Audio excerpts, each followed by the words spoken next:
শ্রাবণ মাস দেবাদিদেব মহাদেবের মাস। এই মাসে ভুলেও বাড়ির এই 5টি জিনিস কাউকে দেবেন না, নতুবা পরিবারে নেমে আসবে চরম বিপর্যয়, দুর্ভাগ্য, দারিদ্রতা। তাই আজকেই সাবধান হয়ে যান। নমস্কার বন্ধুরা, ভক্তিমূলক কথা চ্যানেলে জানাই আপনাদের সকলকে স্বাগত। বন্ধুরা, আশা করছি ঈশ্বরের আশীর্বাদে আপনারা প্রত্যেকেই ভালো আছেন এবং সুস্থই আছেন। চলছে শ্রাবণ মাস। এই বছর অর্থাৎ 2024 সালে শ্রাবণ মাস পড়েছে 17 জুলাই থেকে 17 আগস্ট পর্যন্ত। শ্রাবণ মাসে আমরা পাচ্ছি 4টি সোমবার। আমরা প্রত্যেকেই জানি যে শ্রাবণ মাসটি হচ্ছে দেবাদিদেব মহাদেবের উপর সমর্পিত। বাবার ভক্তরা সারা বছর অপেক্ষা করে থাকেন শ্রাবণ মাসের জন্য। মনে ভক্তি ও বিশ্বাস নিয়ে শ্রাবণ মাসে দেবাদিদেব মহাদেবের পুজো করলে বাবা তার ভক্তদের ডাকে অবশ্যই সাড়া দেন এবং তাদের সকল মনস্কামনাও পূর্ণ করেন। শ্রাবণ মাসের প্রত্যেক কটি দিনই অত্যন্ত শুভ এবং দেবাদিদেব মহাদেবের আরাধনা করবার জন্য অত্যন্ত ফলপ্রদায়ী। শ্রাবণ মাসের সোমবারগুলির গুরুত্ব আরও বিশেষ, কারণ বছরের মাসগুলির মধ্যে শ্রাবণ মাস এবং সপ্তাহের দিনগুলির মধ্যে সোমবার দিনটি দেবাদিদেব মহাদেবের দিন। মনে করা হয় শ্রাবণ মাসে ভক্ত এবং ভগবানের মাঝে দূরত্ব কমে যায়। দেবাদিদেব মহাদেব এবং মাতা পার্বতী স্বয়ং মর্তধামে বিচরণ করেন এবং ভক্তদের গৃহে আসেন, তাদের আশীর্বাদ দেন। তাই বন্ধুরা, শ্রাবণ মাসে আমাদের সমস্ত কাজকর্ম খুবই সাবধানতাপূর্বক করা উচিত। এমন কোনো কাজ করা উচিত নয় যাতে দেবাদিদেব মহাদেব রুষ্ট হন এবং তার আশীর্বাদ থেকে আমরা বঞ্চিত হই। আমরা অনেক সময় আমাদের পরিচিত, আমাদের প্রতিবেশী, আমাদের বন্ধু বান্ধবদের কিছু জিনিস ভালোবেসে দিয়ে থাকি। অনেক সময় প্রয়োজনে অথবা অনেক সময় অপ্রয়োজনেই আমরা আমাদের বাড়ির কিছু জিনিস তাদের দিয়ে থাকি এবং তারাও আমাদের কোনো জিনিস দিয়ে থাকেন। কিন্তু শ্রাবণ মাসে এই কাজটি কিন্তু করা যাবে না। শ্রাবণ মাসে বাড়ির এই 5টি জিনিস ভুলেও আপনি আপনার কোনো প্রতিবেশী, বন্ধু বান্ধব বা পরিচিত ব্যক্তিদের দেবেন না। এর ফলে মা লক্ষ্মী চির বিদায় নেবে আপনার পরিবার থেকে এবং মহাদেবের আশীর্বাদ থেকেও আপনারা বঞ্চিত হবেন। তাই আমার সকল দর্শক বন্ধুদের অনুরোধ করব যে আজকের ভিডিওটি একদমই স্কিপ না করে সম্পূর্ণ দেখবেন। দেখার পর যদি ভালো লাগে তাহলে অবশ্যই কিন্তু একটি লাইক করবেন, কমেন্টে লিখবেন হর হর মহাদেব এবং বন্ধুরা অবশ্যই ভিডিওটি শেয়ার করবেন আপনাদের নিকট আত্মীয় স্বজন এবং বন্ধু বান্ধবদের সাথে। চলুন বন্ধুরা, আসা যাক মূল পর্বে। প্রথম যে জিনিসটি শ্রাবণ মাসে বাড়ির বাইরের কাউকে দেবেন না সেটি হচ্ছে আমিষ জাতীয় খাবার। বিশেষ করে মাছ, মাংস, ডিম, সেটি কাঁচাও হতে পারে অথবা রান্না করাও হতে পারে। আমরা অনেক সময় ভালো কিছু রান্না করে আমাদের প্রতিবেশী, বন্ধুবান্ধবদের দিয়ে থাকি, কিন্তু বন্ধুরা এই শ্রাবণ মাসে কাউকে আমিষ জাতীয় জিনিস দেওয়া মহাপাপের কাজ। বন্ধুরা, শ্রাবণ মাসে সাধারণত সাত্ত্বিক আহার এবং নিরামিষ আহার গ্রহণ করা উচিত এবং আমিষ জাতীয় খাবার ভুলেও রান্না করা উচিত নয়। তবুও বন্ধুরা, আপনি নিজের ইচ্ছায় নিরামিষ খাবার গ্রহণ করতে পারেন বা আমিষ খাবারও গ্রহণ করতে পারেন, কিন্তু আপনি ভুলেও কাউকে আমিষ জাতীয় খাবার দিতে পারেন না। এর ফলে আপনার মহা পাপ হবে, কারণ শ্রাবণ মাসে আমিষ জাতীয় খাবার গ্রহণ করাই উচিত নয়।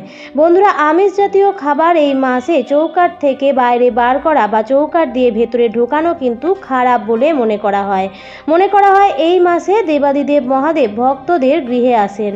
হয়তো আমরা তাকে দেখে চিনতে পারি না, কিন্তু তিনি অবশ্যই আসেন আমাদের দর্শন দিতে।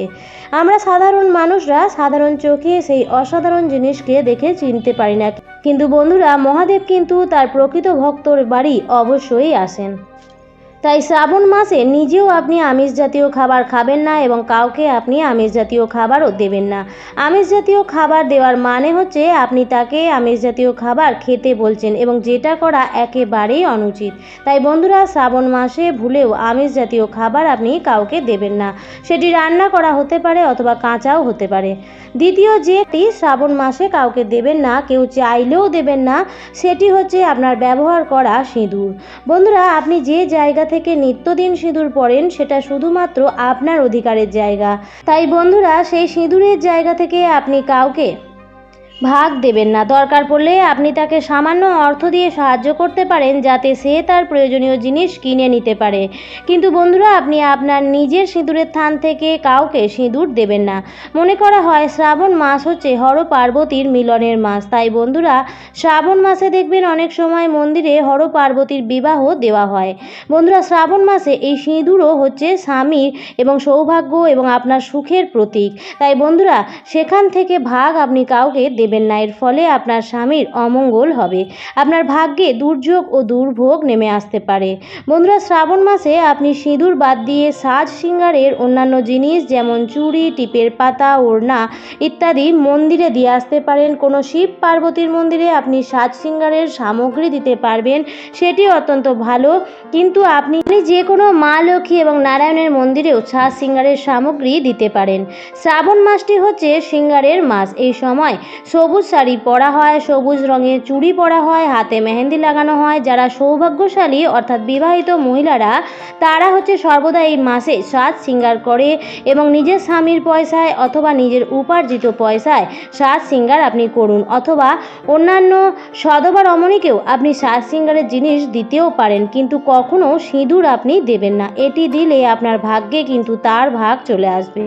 তৃতীয় হচ্ছে ঝাঁটা বা ঝাড়ু। প্রতিদিন আমরা সকালবেলায় ঝাঁট দিয়ে আমাদের ঘর বাড়ি পরিষ্কার পরিচ্ছন্ন করি। আমরা প্রত্যেকেই জানি যে বাড়িঘর পরিষ্কার পরিচ্ছন্ন নয় সেই বাড়িতে মা লক্ষ্মীর কৃপা দৃষ্টি থাকে না। ঝাঁটাকে তাই লক্ষ্মী স্বরূপা বলে মনে করা হয়। ঘর দুয়ার পরিষ্কার পরিচ্ছন্ন করার সময় আমরা অলক্ষ্মী বিদায় করি। বন্ধুরা, যে বাড়িতে ঝাঁটাকে সযত্নে রাখা হয় সেই বাড়িতেই মা লক্ষ্মীর কৃপা দৃষ্টি পড়ে, মা লক্ষ্মীর চরণ পড়ে এবং মা লক্ষ্মী স্থিত হন। তাই আপনার ব্যবহৃত ঝাঁটা যদি কেউ চেয়ে নেন, তাহলে বুঝবেন আপনার সৌভাগ্যকে কেউ চেয়ে নিয়ে গেল। তাই বন্ধুরা, আপনার ব্যবহৃত ঝাঁটা আপনি কখনোই অন্য কাউকে বা অন্য ঘরবাড়ি পরিষ্কার করার কাজে দেবেন না, বা ঝাঁটা কখনোই কাউকে দেওয়াও উচিত নয়। ঝাঁটা সর্বদাই নিজের পয়সায় কেনা উচিত এবং ভালো দিন দেখে তবেই বাড়িতে নিয়ে আসা উচিত, এবং ঝাঁটা কোনো উপহার করার জিনিসও নয়। চতুর্থ যে জিনিসটি শ্রাবণ মাসে দেবেন না, সেটি হচ্ছে যে কোনো ধারালো জিনিস, যে জিনিস যাতে ধার আছে এবং যেটি দিয়ে কোনো কিছু ক্ষয় করা সম্ভব, এরকম কোনো জিনিস কাউকে দেবেন না এই শ্রাবণ মাসে। আপনি নিশ্চয়ই চাইবেন না যে আপনার প্রতিবেশী বা আত্মীয় স্বজন বা বন্ধু বান্ধবদের সাথে কিছু জিনিস দেওয়ার পরিবর্তে আপনার সম্পর্ক খারাপ হয়ে যাক। যে জিনিসের ধার থাকে, যেটা দিয়ে কোনো কিছু কাটা সম্ভব, যেমন ছুরি, কাঁচি, ব্লেড, দা, কোদাল, এই সমস্ত জিনিসপত্র যদি আপনি কাউকে দেন, তাহলে তার সাথে আপনার সম্পর্ক কেটে যাবে, তার সাথে আপনার সম্পর্ক কোনোভাবেই ভালো থাকতে পারে না। জিনিসটি দেওয়ার পর থেকেই আপনার সাথে মনোমালিন্য এবং সম্পর্কের তিক্ততা বাড়বে এবং সেই সম্পর্ক শত্রুতাতেও পরিণত হবে। তাই বন্ধুরা, ভুলেও কোনো ধারালো জিনিস বন্ধু বান্ধব বা আত্মীয় স্বজনদের দেবেন না। পঞ্চম যে জিনিসটি শ্রাবণ মাসে কাউকে দেবেন না, সেটি হচ্ছে বাসি খাবার বা পচা খাবার। বন্ধুরা, জেনে না জেনে আমরা অনেক সময় এই ভুল কাজ করে থাকি। হয়তো আমাদের ফ্রিজে রাখা থাকে কোনো খাবার, যেটা আর পরের দিন কেউ খেতে চাইছে না, সেটা আমরা হয়তো বাড়িতে কোনো পশু পাখি এলে তাদের খাইয়ে দিই। বিশেষ করে কুকুর, বিড়াল বা গরু যদি বাড়িতে আসে, আমরা তাদের আগের দিনের বাসি খাবার খাইয়ে দিই। কিন্তু বন্ধুরা, শ্রাবণ মাসে কিন্তু এই ভুলটি করবেন না। পশু পাখিকে খাবার খাওয়ানো, জল খাওয়ানো অত্যন্ত ভালো কাজ এবং পুণ্যের কাজ, কিন্তু সেটা তাজা খাবার বা তাজা ফল সবজি আপনি খাওয়াতে পারেন, কিন্তু কখনোই আগের দিনের বাসি খাবার খাওয়াবেন না। এর ফলে রাশিচক্রে গ্রহদোষ তৈরি হয়। আপনি টাটকা খাবার তৈরি করে খাওয়াতে পারেন, কিন্তু যে খাবারটি দুদিনের বাসি সেটা আপনি আর খাবেন না, সেটা ফেলা যাবে বলে কোনো অবলা পশু পাখিকে খাইয়ে দিলেন, এমনটি কিন্তু করবেন না। এতে কিন্তু মহাপাপ হয়। বরঞ্চ পশু পাখিদের জন্যই শ্রাবণ মাসে কিছু খাবারের ব্যবস্থা রাখুন। ছাদে পাখিদের জন্য জল ও দানার ব্যবস্থা রাখুন। শ্রাবণ মাসে পশু পাখিদের খাওয়ানো অত্যন্ত ভালো। বিশেষ করে দেবাদিদেব মহাদেবকে বলা হয় পশুপতিনাথ। তিনি জীব জগতের সকলের পিতা, সকলের রক্ষাকর্তা।